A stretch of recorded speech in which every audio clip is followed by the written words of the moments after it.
Hello students, how are you? कैसे हो आप सब? बीच में एक दिन मुझसे वीडियो अपलोड नहीं हुआ था बिकॉज मेरे यहाँ टेक्निकल प्रॉब्लम आ गया था मेरे मोबाइल के अंदर। तो उसमें सारे वीडियोस थे तो मैं अपलोड नहीं कर पाई थी। एक दिन वीडियोस तो मैंने उतार के रखे थे बट ये प्रॉब्लम के कारण मैं उस दिन वीडियो अपलोड नहीं कर पाई स्टूडेंट्स।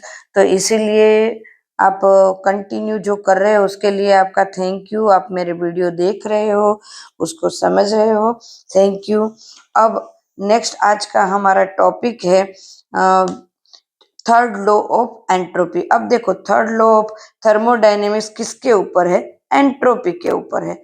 एंट्रोपी क्या है? तो क्या एंट्रोपी है जो इरेग्युलर जो एटम्स होते उनके लिए। तो थर्ड लॉ ये कह रहा है कि जब एंट्रोपी जीरो होती है, एंट्रोपी बराबर, एंट्रोपी जीरो कब होगी? तो के सारे एटम से वो अपनी जगह पे फिक्स हो गए, तब उनकी एंट्रोपी क्या होगी? Zero.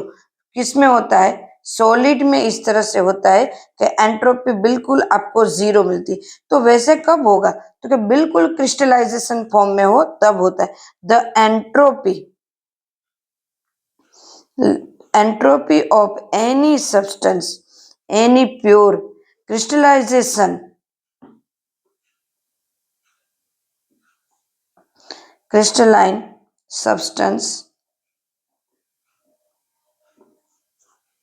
approach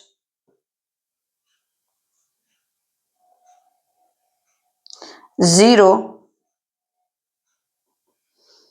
as the temperature approach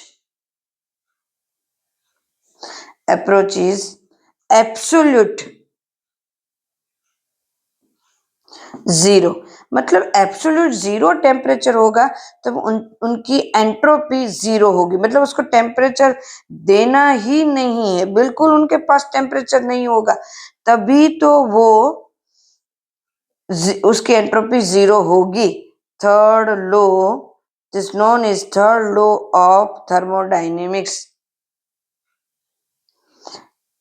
thermodynamics clear students? जब एब्सोल्यूट जीरो मतलब जीरो केल्विन पे उनकी एनर्जी कैसी होगी?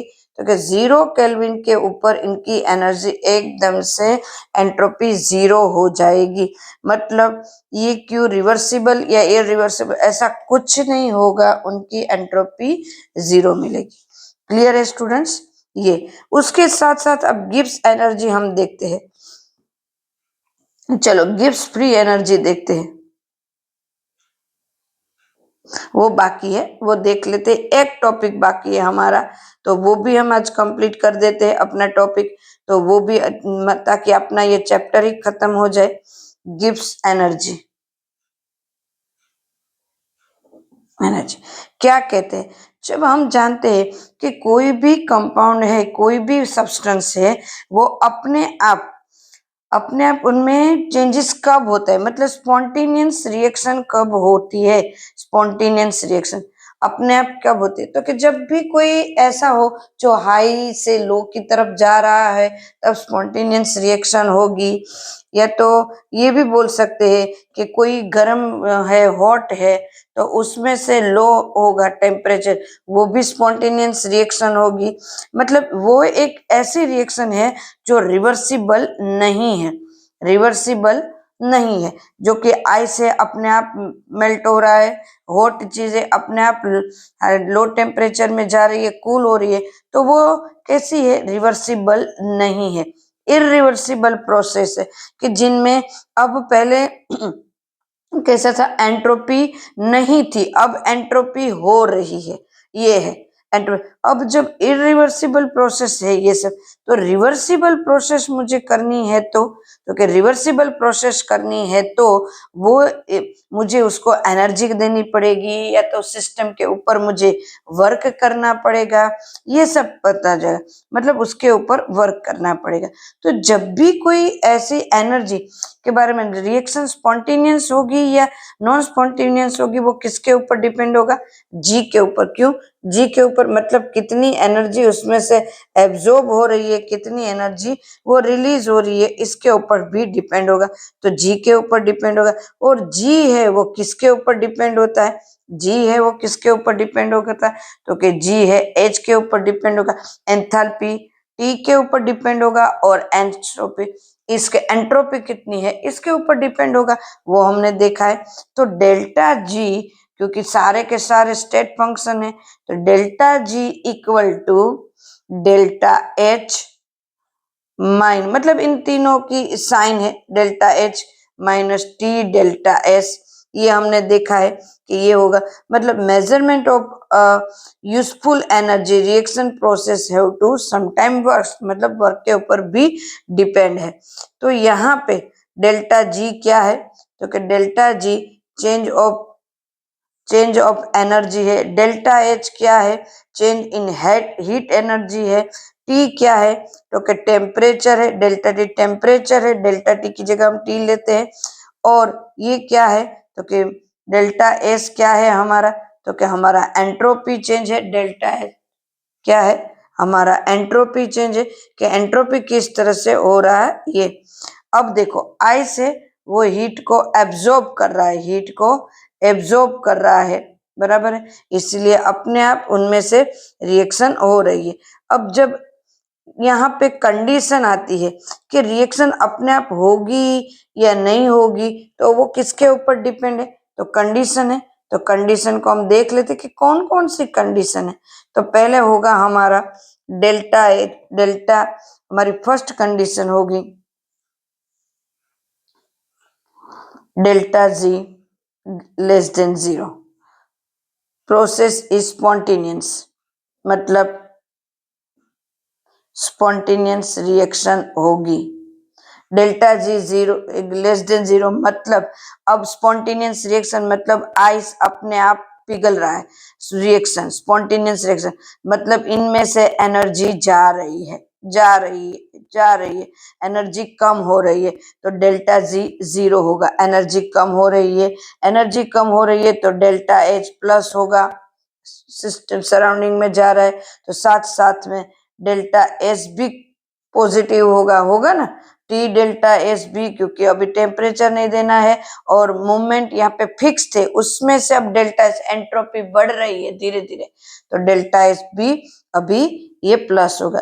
दूसरी कंडीशन हमारे पास है डेल्टा जी ग्रेटर देन 0, मतलब तो कि नॉन स्पॉन्टेनियस रिएक्शन हो सकती है, ये प्रोसेस कैसी होगी, नॉन स्पॉन्टेनियस है, तो मतलब हमें हीट लेनी है, मतलब उसके वर्क करवाना है तो सिस्टम के अंदर एनर्जी, सिस्टम के अंदर से एनर्जी इसमें जा रही थी, बराबर, तो प्लस प्लस आए, तो अब क्या होगा, तो अब इसमें एनर्जी है वो मुझे देनी पड़ती है, तभी नॉन स्पॉन्टेनियस रिएक्शन में तो अपने आप होगा नहीं, बराबर। तो यहाँ पे डेल्टा एच कैसा होगा, माइनस होगा नॉन स्पॉन्टेनियस से, तो मूवमेंट बढ़ेगी, तो delta S T delta S है वो भी हमारा क्या होगा, तो कि प्लस होगा, यहाँ पे एंट्रोपी बढ़ेगी, बराबर, टी डेल्टा एस भी हमारा प्लस होगा, क्योंकि मूवमेंट में एंट्रोपी बढ़ेगी, तो delta H and T delta S ये सब हमारा क्या होगा, क्योंकि इस तरह से हमें करना है। अब देखो थर्ड हमारी कंडीशन क्या होगी, थर्ड कंडीशन ये है कि डेल्टा जी 0 इक्वल टू 0, तो ये क्या होगा, तो डेल्टा जी 0 इसलिए होगा तो इक्विलिब्रियम होगा, इक्विलिब्रियम होगा। तो यहाँ एक एग्जांपल लेते हैं, मैं लेती हूँ, यहाँ आइस का लिया, यहाँ वाटर का ले सकते हैं क्योंकि वाटर में चल रहा है, यहाँ पे वाटर है और बीच बीच में आइस है, तो अब क्या हो रहा है, आइस में से वाटर बन रहा है, वाटर में से आइस बन रहे हैं, तो यहाँ पे डेल्टा एच क्या होगा, तो कि डेल्टा एच में कुछ डिफरेंस नहीं होगा, न तो टी में न तो डेल्टा एच में, किसी में भी डिफरेंस कुछ भी नहीं होगा। तो ये थी थर्ड हमारी तीनों के तीनों कंडीशन की, ये कंडीशन हमारी होती है delta H delta G and delta और टी के लिए, तो ये हमें याद रखना है। अब देखो मान लो मुझे कोई रिएक्शन हो रही है, यहाँ पे मेरे पास हो रही है like this A plus B give C plus D, ऐसी कोई रिएक्शन हो रही है और डेल्टा जी इक्वल टू 0 है, बराबर है, तो हम उसकी डेल्टा जी कैसी होगी, आर रिएक्शन की 0 है क्योंकि तो हम इनिशियल डेल्टा जी किसको किस तरह से फाइंड कर सकते हैं, तो क्या मेरे पास है डेल्टा जी, पहले फॉर्मूला लिख देती हूँ, delta G equal to delta G initial reaction की n R T L N K, ये मेरे पास है। अब डेल्टा जी ये तो पूरी 0 हो गई, तो this is 0 equal to delta G initial, initial को इस तरह से लिखते हैं। अब लोग एन को लोग में कन्वर्ट करते हैं तो क्या आएगा, साथ में प्लस बराबर 2.303 आर टी लोग के आएगा। अब देखो इसको लीडर बनाते हैं, delta G initial 0 equal to ये यहाँ पे आया माइनस 2.303 आर टी लोग के हुआ। तो ये इस तरह से हम काउंट कर सकते हैं, कैलकुलेट करते हैं। बट हम जानते हैं डेल्टा जी रिएक्शन का ये है, तो यहाँ पे डेल्टा एच भी इनिशियल होगा रिएक्शन का, और साथ में टी डेल्टा एस इनिशियल का रिएक्शन, और उसके साथ क्या लिख सकते हैं, minus R T L N के लिख सकते हैं, ये जो हमें मिला वो। तो यहाँ पे हम कैलकुलेट भी कर सकते हैं। आज हमने ये चैप्टर और कंप्लीट कर दिया है, ये चैप्टर हमारा यहाँ फिनिश होता है। स्टूडेंट्स कुछ भी डाउट है, प्रॉब्लम है तो आप हमें पूछ सकते हो। क्लियर है स्टूडेंट्स?